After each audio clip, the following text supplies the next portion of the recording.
I've taught people to mind map for over 10 years. I've made hundreds of mind maps myself and reviewed thousands more as a coach. It's a skill that's allowed me and my students to not only get top results, but to do so efficiently and without spending every waking hour studying. So in this video, I'll show you my 6-step framework for mind mapping, which I call grind.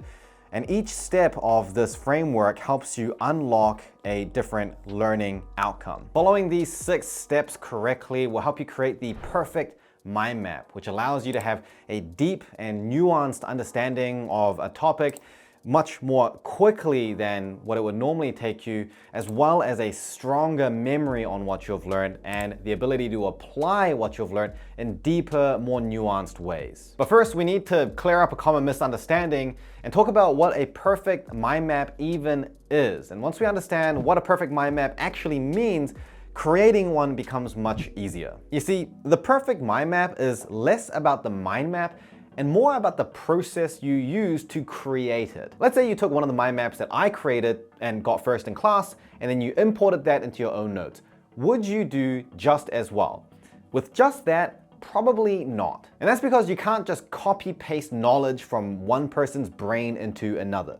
Well, at least not yet. Learning is not something that happens automatically or even naturally in some cases. Learning is a series of processes that we have to deliberately engage in. Great learners are ones that have a lot of great processes, and bad learners are ones that are either not engaging in enough processes or they're wasting time with the wrong processes. And when we engage in the right, effective processes, the side effects of that are better understanding, better memory, and a better ability to apply what we've learned. When we use the wrong processes, that's when we can spend hours and hours reading and writing notes and not really having any benefit on our memory or our understanding or our ability to use knowledge. So what most people don't appreciate is that the point of mind mapping isn't to have a mind map. The mind map itself is not the knowledge. Mind mapping is a skill that helps us engage in the right thinking processes to build the knowledge. And that concept is distilled in my 6-step grind checklist. When we create a mind map following grind, we effectively force our brain to engage in high efficiency encoding,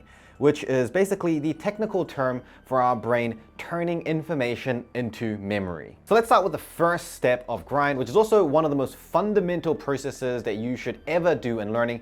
There's almost no situation where you should not be doing this.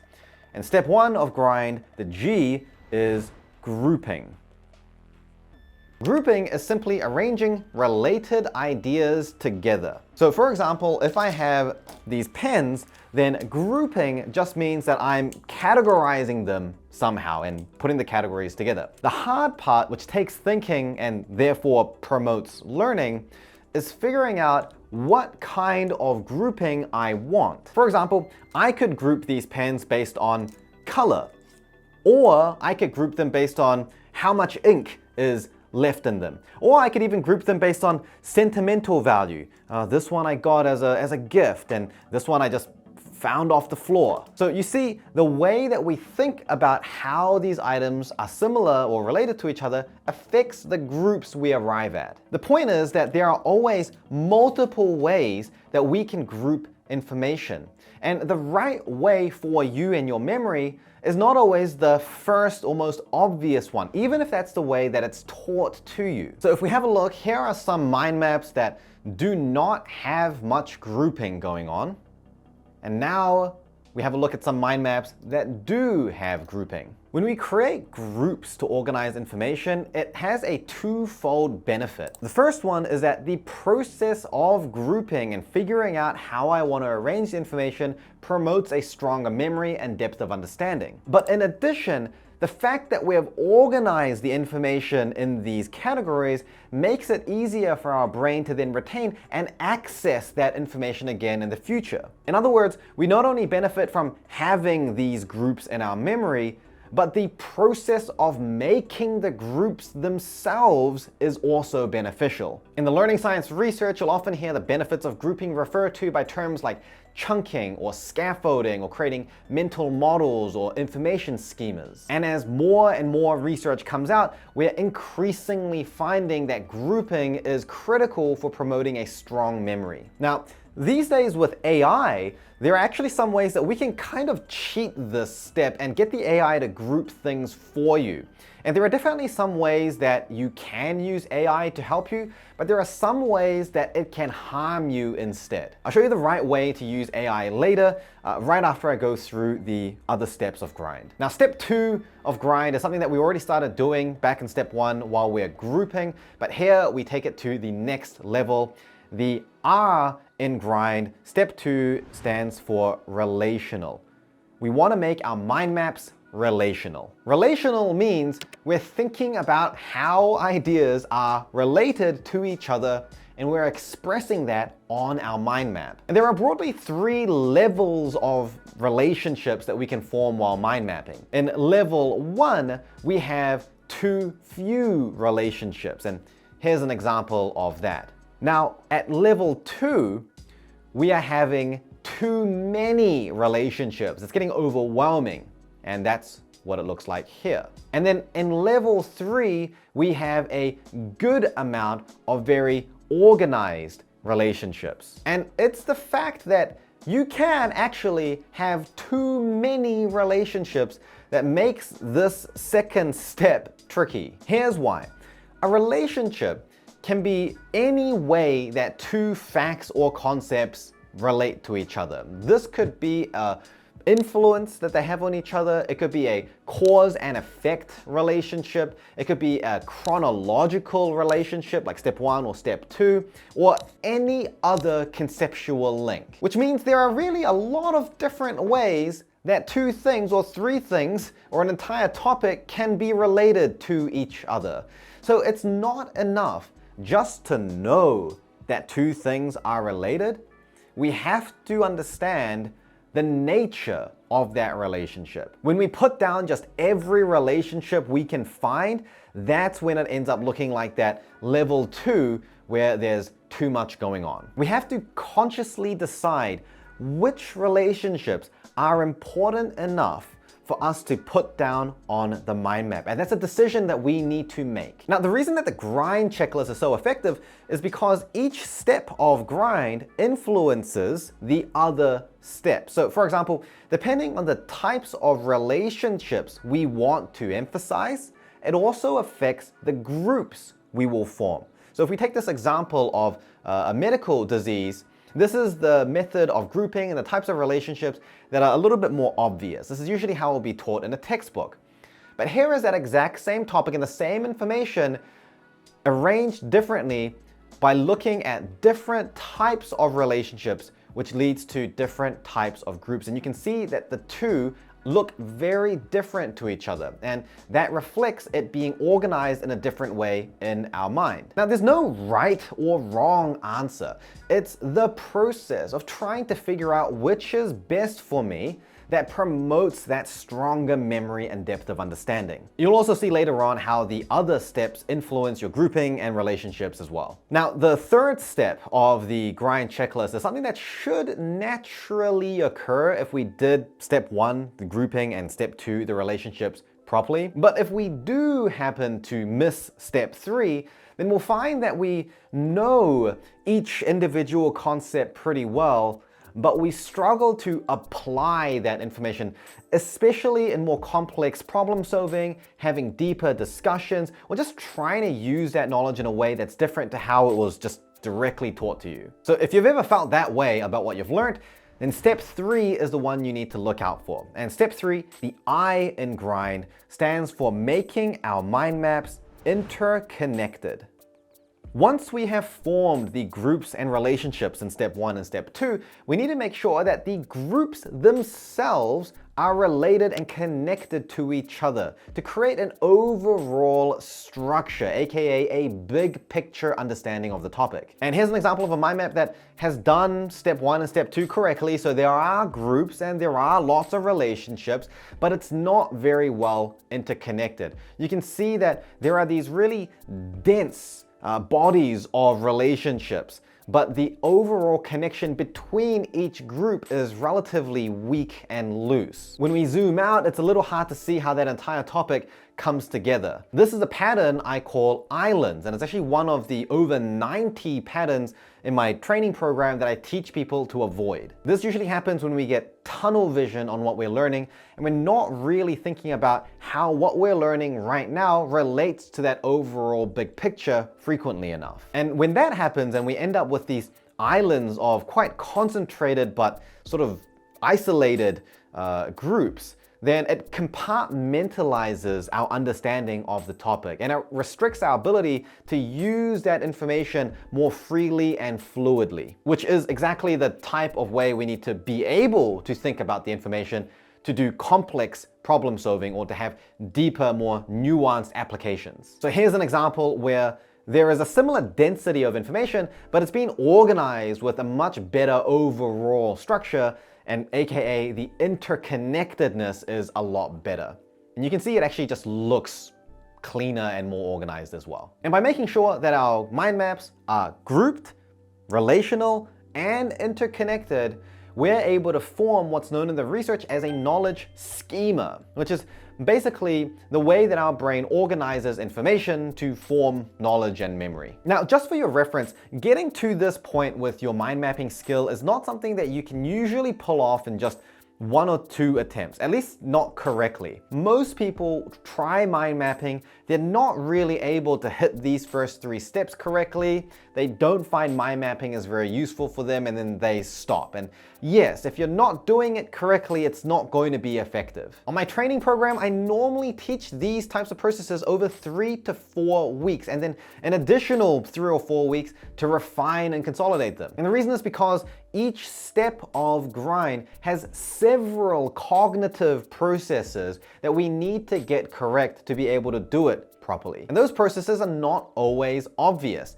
Trying to do all of them correctly all at once is pretty much impossible. But when we spend a week on just nailing one part of the process and then the next week on the next part of the process, then it means that every week we can consistently improve, unlocking better and better results along the way. By the way, these processes do get quite complicated, so if you want me to dive into any of them in more detail, let me know in the comments. Alternatively, if you want to learn each step of making the perfect mind map straight away in complete detail with step-by-step instructions and feedback on your work, then you might be interested in my program at I Can Study. I'll leave a link in the description if you want to learn more about it and see if it's right for you. Now, by this point, if we've got our grouping, relational, and interconnected parts of the mind map done, we should be seeing some real improvements to our memory and our ability to understand concepts deeply, comprehensively, and accurately,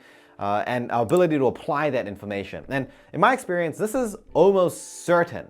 So if you've done the G, R, and I steps and you're not seeing these improvements, it probably means that one of those processes was not quite done correctly. However, even though it's effective, a lot of people find that doing this can take a lot of time, especially during lectures or seminars where someone is talking to you and you need to process that information and write notes on the go. It can seem impossible, which is where step 4, the N of grind, comes in, which is to make our mind maps non-verbal. Non-verbal simply means that we should try to express our ideas without necessarily using so many words. There's a lot of research around how writing lots of notes can actually reduce the quality of your learning because it probably means you're not processing the information as much before you write it down. You might have also noticed that in the previous mind map examples I showed you, most of them were not that wordy. And this is the first level of achieving N, non-verbal, which is just to reduce unnecessary words. Reducing unnecessary words forces you to synthesize and summarize what you're learning. Doing this also helps you to engage in what's called the generation effect of learning, which is one of the most important processes to build new knowledge effectively. One excellent way of reducing your wordiness is just to use your lines, arrows, and spatial arrangement to represent ideas. For example, instead of writing the sentence, "The quick brown fox jumps over the lazy dog, she sells seashells by the seashore,"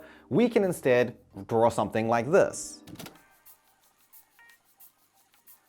And the bonus benefit of doing this is that it gives us an opportunity to look at the information and ask ourselves, how can I group this? What are the relationships that I can find, those step 1 and step 2 processes? For example, why is the fox jumping over the lazy dog? Why is the dog lazy? Why is she selling seashells? Is there a relationship between the selling of seashells and the lazy dog? Is she raising money to build a fence to protect the dog from the fox because the dog is not lazy, it's actually elderly and disabled? This kind of thinking and questioning is one of the most important things that we can actually do. It's part of a process that's called active learning, which is crucial for promoting a strong memory and a deeper level of understanding. We can also take non-verbal to the next level by adding some simple, sometimes abstract images. You can see I did a very basic example on this here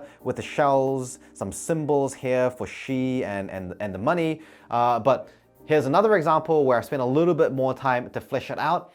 And doing this is something that I call adding a memory landmark. By drawing these memorable, somewhat abstract images in our mind maps, it makes it easier for us to review the information and come back to it in the future. It creates a unique element in our notes that makes it more memorable, and it also makes the process a little bit more fun. It does take a bit of time though, so I probably wouldn't be doing that during a lecture or a seminar. Now, to get to this point where we've got G, R, I, and N down, I would expect that this takes at least a couple of months of practice. But remember, before you have mastered this, you're still going to be getting benefits from just applying this probably straight away. And once you have mastered it, your mind maps are going to be so beneficial for your learning that people around you are going to look at your notes and have no idea how you are doing so well. And they will certainly have no idea about how deep the process was that you used to create your notes. But it is the next 2 steps of grind that take our mind mapping skill to the highest level. Starting with step 5, the D of grind, we have to make our mind maps directional. A perfect mind map not only has groups, has relationships, is interconnected, is nonverbal, it also has directionality, or in other words, flow. And no, I don't mean a mystical chakra flow. I mean that we're using arrows to show how the ideas on our mind map interact with each other. Using mind maps purposefully to add direction and flow in our mind map achieves 2 main things. First of all, it forces us to examine the nature of the relationships and the groups that we've formed. Like, for example, if I've got these concepts here, sure, these might all be related to each other, but are they related to each other in a way that looks like this? Or maybe it's more accurate to say that the relationships are more like this. They're the same relationships, but it paints a completely different picture. And number 2, it actually helps make our mind maps clearer and more organized, which also helps with our retention. Have a look at this mind map that doesn't have great directionality. And now have a look at this one that does. You can see that this one with more directionality gives the mind map more of a purposeful structure. It adds meaning and context to the mind map, which ultimately makes it more memorable. Now finally, we're ready for the 6th and final step of grind, which is arguably the step that most people skip, but is also the step that probably increases our knowledge, our memory, our depth of understanding to the highest level. A grind map without the final 6th step, the E, is not a perfect mind map. And the E, step 6, stands for making our mind maps emphasized. Emphasizing your mind maps is all about making decisions and judgments about what you're learning, aka that critical level 5 of Bloom's taxonomy, that higher order thinking. To achieve step 6 and make our mind maps emphasized, we need to deliberately make a decision on which relationships and groups and combination of relationships and groups are the most important for this topic, and we need to visually represent that on our mind map. This creates something that I often call the backbone of the mind map. Here is an example without clear emphasizing. And now here are a couple that have good emphasizing. Now, those of you that are on my program have probably heard me or the other coaches talking about the backbone constantly, and there is good reason for that. It's because a mind map with a clear backbone means that the most important relationships and groups have been clearly emphasized, which means we have made clear and deliberate judgments about which parts of the mind map and the topic are most important. Now, remember how I said that each step of the grind map actually influences each other? Well, here's another example of that. When we examine which relationships and groups are the most important, often we find that the relationships and groups we expressed are not actually the best.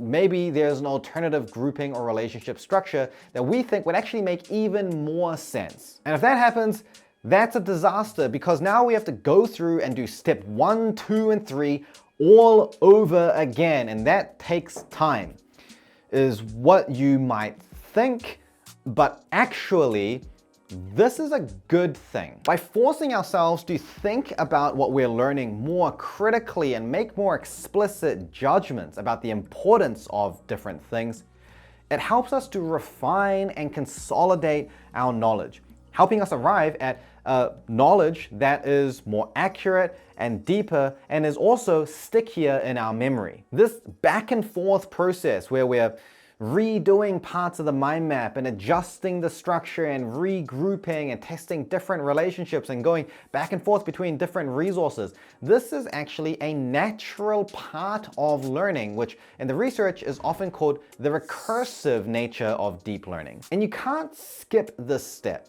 or at least you shouldn't if you want a high level of knowledge mastery. The ability to explain what is and is not important and justify that is a hallmark sign of expertise. Likewise, not being able to clearly articulate what is or is not important, but instead just knowing a whole bunch of individual facts that are generally connected to each other is a sign of a beginner in that topic. Now, earlier in the video, I said that there is a right and wrong way of using AI to help you make a mind map. And if we remember that mind mapping is a process, a skill that helps us engage in the right thinking process to promote good learning, it becomes much more obvious as to what will help us and what will harm us. For example, I could plug a bunch of keywords into ChatGPT and get it to generate some groups for me.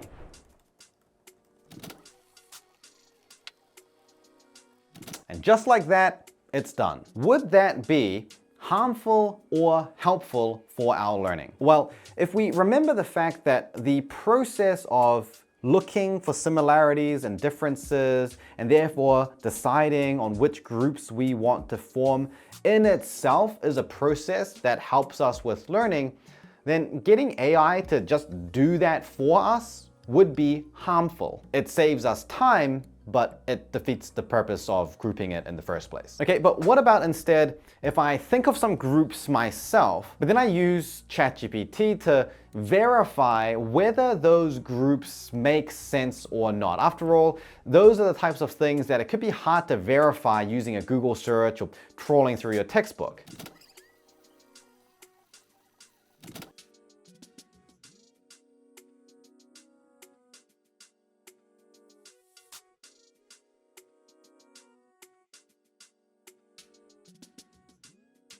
Now that bit of feedback actually seems pretty helpful. So was this going to be helpful or harmful for our learning? Well, in this case, it would be helpful because we've already done the hard part of thinking about the groups and comparing and arriving at some kind of hypothesis. And verifying whether that hypothesis is legitimate or not through Google searches and reading through pages and pages of textbooks and lecture slides is not really that different from getting the answer in a single report. So as a rule of thumb, using AI in our learning is generally harmful for learning if it, number one, makes it cognitively easier for us to organize the information, and number two, if it bypasses the need for us to compare or make active, independent judgments about what we're learning. On the other hand, AI is generally helpful if it saves time for us in just collecting information or in just summarizing large bodies for us to then process and compare and make judgments on.